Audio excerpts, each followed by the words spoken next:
de este sobrevuelo de un F-18 sobre cielos venezolanos, que no fue menor, ¿ah? Fueron, tengo entendido, 40 minutos. Sí, fue un largo rato. Y estaba leyendo declaraciones del ministro de Defensa de Venezuela, Vladimir Padrino López, y que dice que ve esto como un acto de intimidación, pero que no se equivoquen, porque ellos tienen la capacidad de respuesta. No es que no lo han hecho todavía, pero pueden reaccionar, pueden responder. Y es una de las grandes dudas en torno al real poder militar de Venezuela.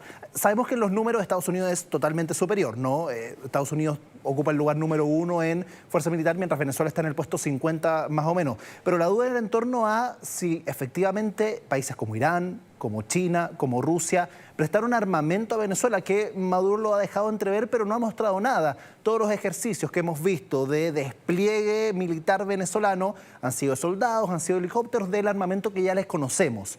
No sabemos si finalmente tiene un armamento de segunda o tercera mano de Irán o de Rusia, por ejemplo, que son sus aliados en el papel, ¿no? Claro, porque hasta ahora lo que tenemos es que una aeronave de combate, que es una F-18, sobrevuela durante 40 minutos los cielos de tu país y tú no reaccionas. Claro.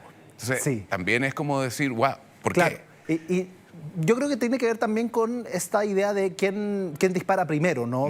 Quién ataca primero finalmente, que es una situación bastante importante a la idea de cómo se construye finalmente una guerra o una guerrilla o una intervención quirúrgica. Lo conversábamos, ¿no? Nicolás Maduro, una de sus grandes opciones de salir triunfante es convertir esto en una especie de guerrilla, ¿no? Y tratar de alargarlo lo más posible. Por eso es importante también, en lo que le preguntaba a Daniel, que mucha gente no está a favor de Nicolás Maduro, pero tampoco está a favor de una intervención tan directa. Y la pregunta es, si hay una intervención, finalmente se quedan o se van, va a depender mucho de cuánto se extienda esa intervención. A ningún país le gusta que le bombardeen su país, por supuesto, pero si es una extracción más rápida puede ser una situación distinta.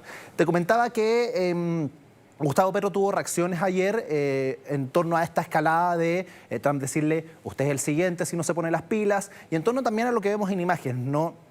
Esta adquisición, se podría decir, de este barco petrolero y esta amenaza también de finalmente todos los buques petroleros de Venezuela van a ser parte y van a ser no atacados, pero sí van a ser tomados por Estados Unidos. Bueno, respondió Gustavo Petro y trató algo que también lo dijo Nicolás Maduro, ¿no? Los trató de piratas, ¿no? Que es un acto de piratería y que finalmente se le cae un poco la careta a Estados Unidos y que lo que busca realmente es el petróleo. Escuchemos las declaraciones de Gustavo Petro.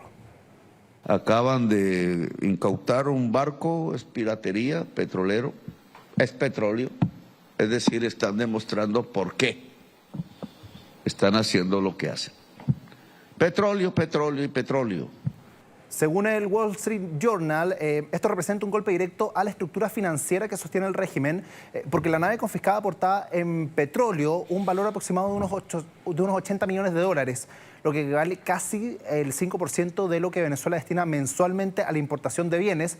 Por lo tanto, esto incrementa el riesgo de desabastecimiento del país. Lo que conversábamos, ¿no? Tratar de también hacer un ataque directo a la economía de Venezuela. Se trata de una amenaza para una dictadura cuya supervivencia casi depende exclusivamente de los ingresos petroleros. Bueno, hoy volvió a hablar Nicolás Maduro, volvió a hacerlo en inglés y con palabras bastante duras como ha sido la tónica en las últimas semanas. Escuchamos lo que dijo.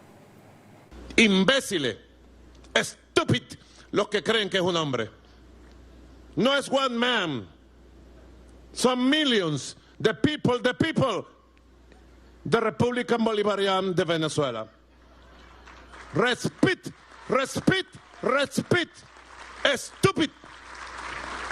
Los estúpidos del norte, que se la pasan opinando y escribiendo en los medios estúpidos del norte, no pueden entendernos, muchachos.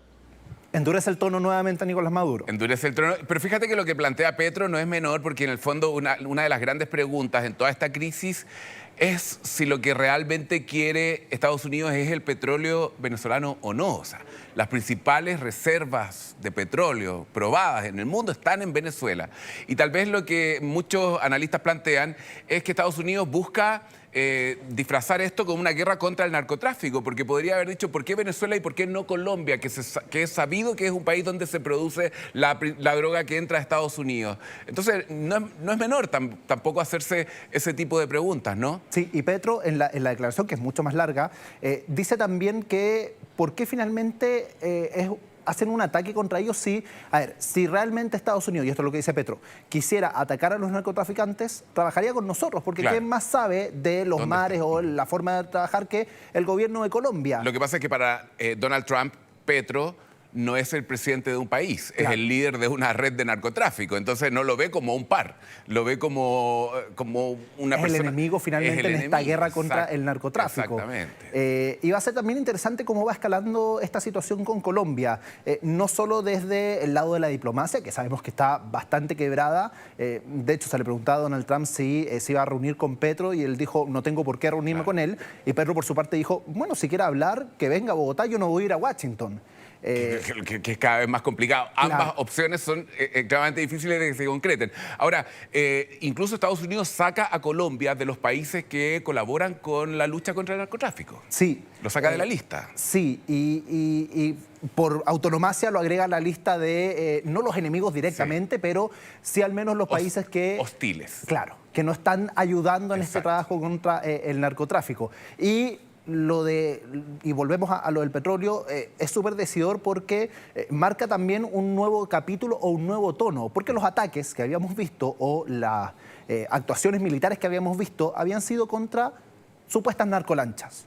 Sí, que un poco le dan validez al argumento de Estados Unidos, Claro. ¿no? De que es un país donde nos están enviando droga, que está matando a nuestra gente. Claro, pero esta intervención, Pero esto de lo a del lo buque más que hablemos de que golpear la economía venezolana implica golpear a estos narcolíderes que tienen controlado el país, no tiene mucho asidero con esta idea de la guerra contra el narcotráfico. Menos aún si no es un caso aislado y la política de Donald Trump de aquí en adelante va a ser tomar todos los barcos petroleros que encontremos en el Caribe. Tenemos un mapa preparado para entender dónde se dio esta situación y también cuál es el lugar de conflicto finalmente. Acá abajo tenemos a Venezuela, tenemos a Cuba también, que es uno de los lugares también de interés. Puerto Rico también está por este sector.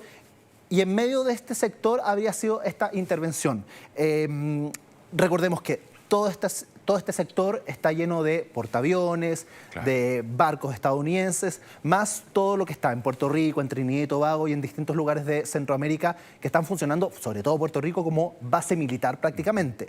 Hay aviones, hay tanques, hay soldados, lo que también implica un movimiento económico y un movimiento político muy importante. El mover tropas requiere ingresos económicos y también hay gasto político también. Claro. Entonces, la duda en torno a si esto lo está haciendo Donald Trump como una especie de blufeo en el póker, pierde asidero porque requiere mucho dinero y mucho compromiso político. Y un desgaste político también de su imagen, ¿no? Recordemos que en el mismo Congreso norteamericano están muy cuestionadas estas acciones sobre las narcolanchas. Esteban, te propongo lo siguiente, mantengámonos, está Daniel Silva en Cúcuta, recorriendo el lugar, movilizándose, nos va a mostrar lo que está ocurriendo ahí. Nosotros nos vamos a separar un instante, hacemos una pausa breve y ya regresamos a Mega Noticias este día sábado.